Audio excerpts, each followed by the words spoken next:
Tu boudes encore pour le lancement chaotique de l'introduction? Ok, tu comptes t'en remettre un jour? Laisse-moi. Bah, y a pas de problème, hein. La prochaine fois, je fais appel à Jarvis. N'y pense même pas. J'ai lancé la vidéo. Tu comptes rester en pyjama? Ah non, t'abuses tellement. Ok, désolé pour la scène. Bon, qu'est-ce qu'on vulgarise aujourd'hui, Célia? Café de commodité versus café de spécialité. Super. Bon, alors, avant de débuter, pour ceux qui ne le savaient pas, le café avant d'être ça, c'est ça et ça. Une cerise? Absolument. Mais on en parlera dans une autre vidéo. Mais alors, quelle est la différence entre ce café de spécialité acheté chez un torréfacteur et celui-là d'une grande marque acheté en grande surface? Pour comprendre cette différence, on va devoir remonter dans le temps et parler des vagues du café. Boring. Ouais, c'est peut-être pas le sujet le plus passionnant, mais c'est important pour nos bases. Allez, c'est parti.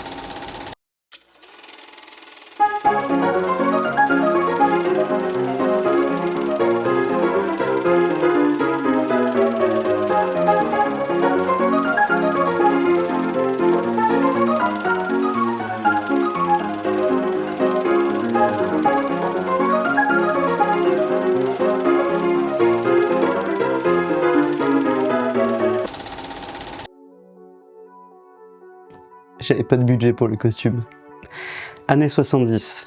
Starbucks débarque, le café devient une expérience sociale avec des cappuccinos et des lattés. Mais la qualité reste toujours secondaire. C'est également là que le terme de specialty coffee arrive. Introduit pour la première fois en 1974 par Erna Knudsen, et une décennie plus tard, on aura l'émergence de nombreuses associations et entreprises qui valorisent le café et ses producteurs. Woman power. Année 2000, là tout change. Le café devient artisanal, on valorise le terroir, la traçabilité et on découvre des saveurs uniques.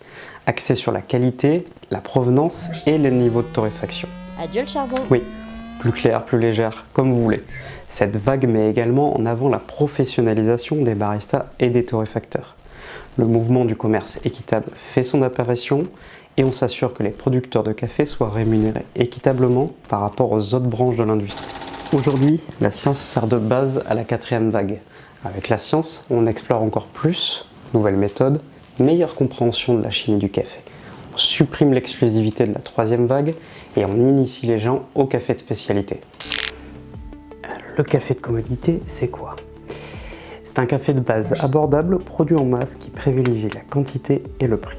Les sachets sont souvent un mélange de plusieurs origines, variétés, torréfiés en grande quantité et standardisés. Il aura un goût générique qui manque de complexité et de nuances. Les torréfactions sont plus poussées, masquant les défauts pouvant nuire à votre dégustation. Le prix est un facteur clé. Les pratiques de production mécanisées pour de grands volumes entraînent une baisse de prix au détail. Non mais ça va pas ou quoi? Désolé, Le café de spécialité, quant à lui, offre une qualité supérieure et une expérience de saveur unique, typique du terroir. Il y a plus de transparence concernant la provenance et on peut voir clairement la différence sur les sachets. Généralement, le café de spécialité indique le pays, la région, le producteur, la variété, le process et même l'altitude. Et bien que le prix du café soit plus élevé, il reflète le soin et l'attention apportée à chaque étape du processus de production. Avant d'être nommé comme café de spécialité, il doit passer plusieurs étapes. 2 pour être exact. La première, une analyse physique où l'on vérifie l'humidité, la densité et on va compter les petits défauts. Il doit également obtenir un score d'au moins 80 sur 100 lors des tests sensoriels appelés cupping. Ce score prend en compte l'arôme, le corps, l'acidité, l'équilibre et la complexité globale du café.